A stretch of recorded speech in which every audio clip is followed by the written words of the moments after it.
there, it's David from Y Insurance here. Today I'd like to talk about getting the right business insurance for your business. Now, I really want to concentrate today on people that basically have businesses in the high street who are looking to insure a shop or an office basically within a normal premises that may be in a high street.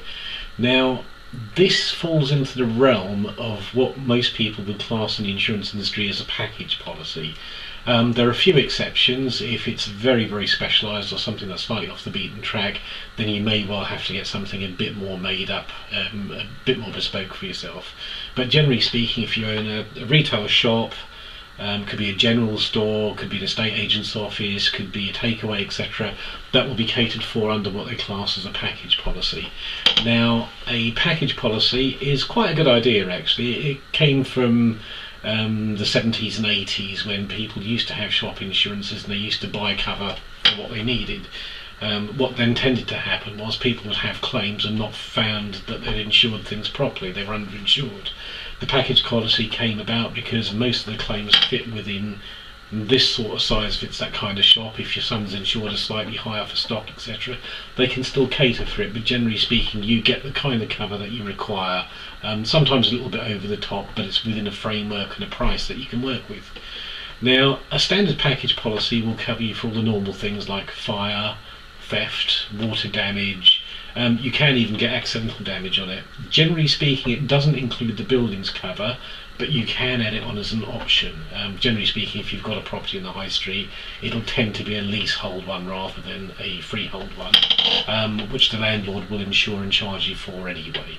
So the standard package policies will normally cover things like your contents inside the property, your fixtures and fittings. That'll be things like shelves, counters, anything that you might fit to the property really. I mean, occasionally you have to have a safe also, so those will be classed as part of that anyway. Contents are things that you may take away with you when you leave the property. Fixtures and fittings tend to be what you'd leave behind. It covers things like glass at the shop front as well, which can be quite expensive because it's plate glass these days. It has to be, I think, a required millimetres of 8 millimetres or so nowadays anyway. So you have to watch out for that, make sure you're adequately covered for that. And if you've got a glass shop or a shop front with a lot of glass, make sure that the coverage is adequate for the kind of glass you may have to replace. God forbid you don't want to have a claim where somebody's thrown a load of bins through your windows and you only find you've got £1,000 worth of cover, which will cover 2 out of maybe the 6 or 7 that you've had damaged. So do watch out for that.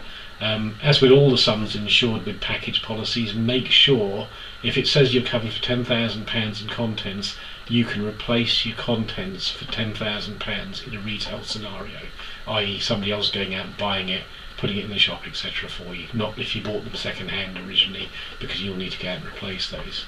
One of the good aspects about business insurance is they cover you for loss of earnings. Now, in the event of, say, a fire claim, what tends to happen is your place may catch on fire, the fire brigade will be called, they'll come along, put the fire out with a load of water. Now, the water causes almost as much damage sometimes, even more sometimes occasionally actually, than the fire itself, but it needs to be put out regardless.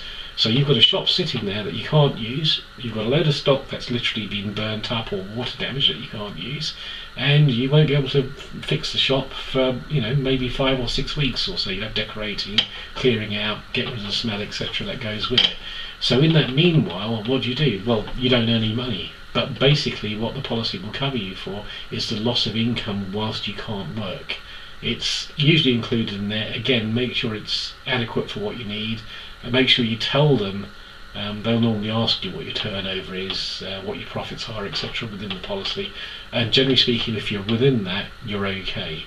A lot of policies these days, and certainly with the ones with Y Insurance, you can pay for them monthly, you can pay for them in one go. There's usually quite a few facilities for them. The main thing I will say though is declare anything that's happened before. If you've had previous claims, if you've had a conviction for something, be upfront about it, because what will happen is if you do have a claim and they find out about it and you haven't told them, it may well void the claim, it may cause problems that you don't need, it might cause delays. So be very, very aware of the fact that, generally speaking, when they ask you for all material facts, declare anything that you think may be a material fact. Even if you're not sure about it or think it might not be an issue, tell them, then you don't have a problem with it. Thanks a lot for listening. It's David from Y Insurance here. Check us out on our website. It's www.yinsurance.co.uk. That's Y with a Y.